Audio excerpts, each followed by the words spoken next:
আসসালামু আলাইকুম এভরিওয়ান, কেমন আছেন সবাই?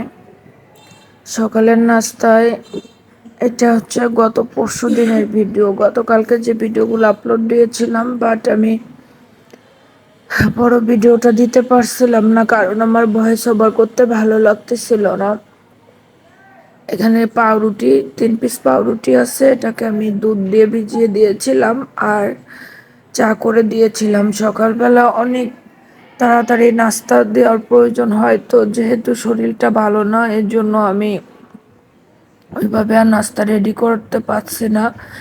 তারপর এখানে ডাল রান্না করার জন্য ডাল নিয়ে কেউ কখনো ভর্তা করে খেয়েছেন? আমার এই অবস্থা হয়েছে সেদিন।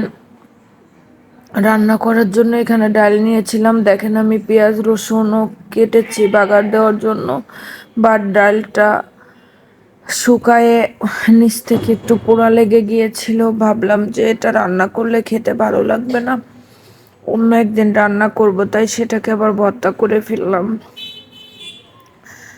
তারপর এখানে আমার ছেলের পছন্দের একটু লটপটি ওকে রান্না করে দিব। ওর জন্য আলু, লটপটির ভিতরে এখানে আজকে কোনো গলা গিলা নাই, শুধুমাত্র ফ্রেশ যে স্কিনটা ওইটাই ও পছন্দ করে, সেটা দিয়ে ওকে আমি এখানে করে দিয়েছিলাম। এটাকে চুলায় দিয়ে তারপর আমি আলু, দেখেন আলু ভর্তার আলুটাও পুড়ে গিয়েছে, মানে সব কিছুই। শরীরের সুস্থতা আসলে আল্লাহর দেওয়া বড় একটা নেয়ামত। কেন বললাম কথাটা? শরীর সুস্থ থাকলে মানুষের সব দিকে খেয়াল থাকে, সুস্থ না থাকলে মানুষ কোনো দিক খেয়াল করতে পারে না। তো আমার লটপটির তরকারি কালারটা অনেক বেশি সুন্দর হয়েছে, আর এই ধরনের তরকারিতে একটু তেলের পরিমাণ বেশি না দিলে খেতে ভালো লাগে না। তারপর সন্ধ্যায় ছেলে খেলতে গিয়েছিল, আসার সময় কিছু সিঙ্গারা এনেছিল আর এই কমলাগুলো এনেছিল। আমার এক ভাবি আর মানে এক পুলিশের বউ আছে এখানে, তার সঙ্গে আমার খুবই ভালো একটা সম্পর্ক ছিল। যখন তার বাচ্চা আমার বাচ্চা একসঙ্গে পড়ালেখা করতো, এখনো করে, তবে এখন তো হাই স্কুলে আলাদা আলাদা।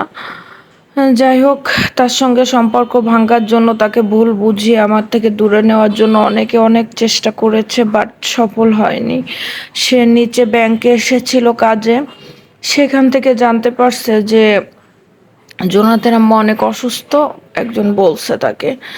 পরে সে সঙ্গে সঙ্গে নিচে যেয়ে ব্যাংকের কাজ সেরে সে টাকা তুলতে আসছিল। কাজ সেরে তারপর আমার জন্য ফল ফ্রুট, আমি কোক পছন্দ করি, চানাচুর, সেগুলো নিয়ে পরশুদিন সে আমার বাসায় আসছিল। আমাকে প্রায় 1 ঘন্টার মতো আমার সঙ্গে কথাবার্তা বলে গল্প করে তারপরে সে গিয়েছে।